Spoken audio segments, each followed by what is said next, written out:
I'm Jules Rivera. I'm a syndicated cartoonist. My day job is writing and drawing Mark Trail for Comics Kingdom. Oh my God! For So Teen wow. Control. Yes, Mark yes, thank Trail, you. my sex object. Yes, I'm the one who made, I'm the cartoonist who made Mark Trail sexy in 2020. Yes, that was me. Very good. That was me, I did that. He has So, a dick, I can't believe it. yeah, in case you want to see any more of my cartoons, and I've got a little bit on my upcoming sci-fi animated project, Hurricane Vendetta. It's about, I call it my teen girl revenge whale story. It's about a girl who can talk to whales in a flooded out future. So basically it's Waterworld land. Waterworld's coming up. I mean, it's based on real science because, you know, thanks to climate change, all the polar ice caps are melting and sea levels are rising. I'm like, I hope you all know how to swim. So the description of the panel is, are there elves in LA or mages in the police force? Urban fantasy brings together our day-to-day world with our flights of fancy. Our panelists will discuss how the blending of two worlds works and where to find the best examples. Whenever I'm trying to strike a chord between, you know, balancing sci-fi and fantasy with just everyday elements, I just treat it like it's technology, right? Just like, oh, you know, we've got a train that goes throughout, you know, a bunch of sea and islands. It's no big deal. It's like $15, right? You just treat something that is completely fantastical and ridiculous like it's not a big deal. Like, oh yeah, you know, it's an underwater train. You can look at whales and stuff. It's not that big of a deal, right? It's a pain in the Yeah, ass. it's just, you take one factor about your world, just turn the dial bleep, to the left, just add one weird thing, and let the rest just cascade downward. So then, urban fantasy often blends genres like mystery, romance, or thriller. How do you approach the genre blending aspect of your work? It's just like a recipe when you're cooking. You just throw stuff in the pot and see what works.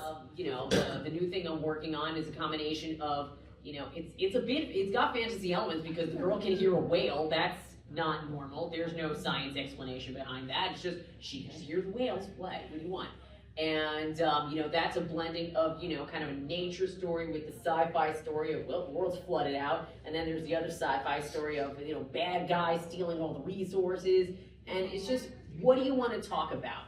And that's how you want to blend stuff together. Also, there's like teen romances. So we see the girl, you know, has a crush on a boy and he turns out to be the worst boy ever because he's a whaler. Definitely not a dude you want to hang out with if you can talk to whales. It's just not going to work, you know. All in the lesson. I feel like for me, it's all in the lesson I want to teach, as well as, you know, what kind of mechanisms do I want to use to get there? Am I using a fantasy element or am I using a sci-fi element? I could write mundane stuff, but like, why? Other people do that. Let them do all that. Like, yeah, like I love writing stuff with surrealism or fantasy or sci-fi elements to it just because it's just more fun. I have fun.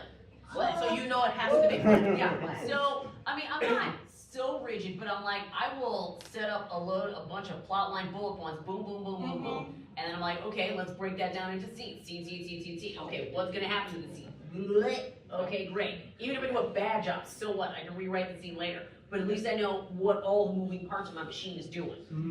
I mean, Where's is yours set? well, mine is set in an island that's basically future flooded out Puerto Rico. Oh, so, very good. yeah, so it's going to, so it's a, you know, it's a very like, and even then I had another urban fantasy story, which I didn't bring copies of because I'm so smart. I'm a wizard, I swear. So anyway, that urban fantasy is just set in urban Los Angeles. It's just like, you know, I used to live in MacArthur Park, so I kind of get it. Yeah, so, hey, oh my gosh, so, yeah, you know, in Puerto Rico, it's important to get that kind of tropical island person vibe because, okay, whenever we want to do fantasy or sci-fi, we always go to two places. We either go to, you know, Northern Europe. Either we go to Northern Europe, like medieval Europe, or we go into outer space. And I'm like, can we go to future Puerto Rico where everything's flooded out and everything's water world, but we just kind of roll with it? Because the whole world is flooded out like islands, like literally Legend of Zelda Wind Waker. It's like that. So diversity in this case, well, diversity, there's not that many people living on these islands, so yeah, you're gonna have a mishmash of everything. And, you know, island life is just, you know, people are coming and going, and if you look at Puerto Rico's actual diversity, I mean, you know, ethnic makeup, it's a combination of a lot of people. It's way more diverse than people think. There are people who are, you know, even of many different descents and who speak better Puerto Rican Spanish than me, and I'm like, wow, that person really did that. My uncle was a blonde white guy. Uncle Mario spoke perfect Spanish. And and his granddaughter ended up being, one of the darker skinned members of our family. So like life is wild like that. So I feel like it's always great to, add in different flavors from different cultures and see how, they work together, but also make a commentary on classism and, how different cultures glue together to hold together classist systems that keep people down. And, have a discussion like that, but because I'm using the overlay of sci-fi, people could just get into the story without going, hey, did you put a politics in there? Hey! It's like that. Basically, it's a way to just stitch in the real world and, what it's like trust me, I know, it ain't easy being green, man. I get it. No, it's. And it's about, making the commentary of those kind of, ethnicity stories or, differently other person stories in a way that people just go, oh, haha, green person. They don't think too hard on it. Right. They don't think, are you talking about a deeper thing that's going to make my head hurt? Right, Exactly. So, what advice do you have for new writers trying to create compelling urban fantasy settings without overwhelming them with world building? We talked a little bit about that here, but what advice, I guess let's just open it up. What advice do you have for new writers? Think less. Just think less. I've seen so many people get caught up with the themes. Oh my God, well I'm doing this theme and this theme and this theme. They get so caught up with the planning of the thing that they forget to do the thing. Right. Just write something. Yeah. Even if it sucks, write something. Just get it done.